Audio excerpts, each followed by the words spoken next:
nti ba private sector tebagendayo kubanga bo ba business ayawo government tubeera n'obuvunaanyizibwa okulaba nti tuteekayo obuweereza kati omulongooti guno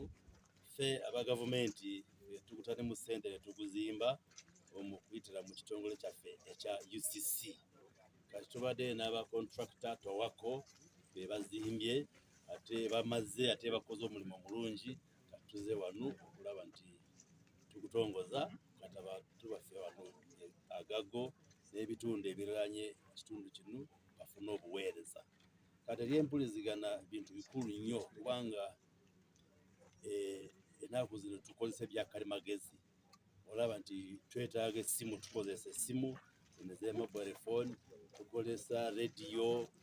kati oba osasula ssente osobola kusasulira mobile money kati ebyo byonna twagala nti obuweereza bugende no mu byalo kati omulongooti nga guno gutuyamba mu lya digital eby'obuweereza kati n'omuntu wa bulijjo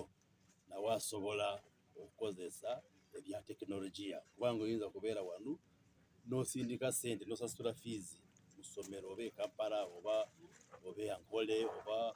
West Nile ng'okozesa ssimu ng'oba oyina network ng'eno ey'omulongooti kati ebya digital byebitambuza enkulaakulana ate n'ebiseera by'omu maaso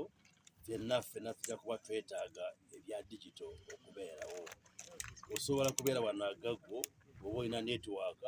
osobola kusoma diguri ng'ogisomera America oba China ng'okozesa computer okozesa ssimu osobola kukola order ng'oba oli musuubuzi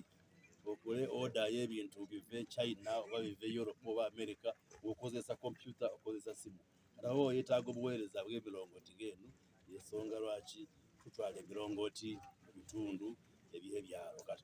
tugenda kuzimba emirongooti nga 63 mu ggwanga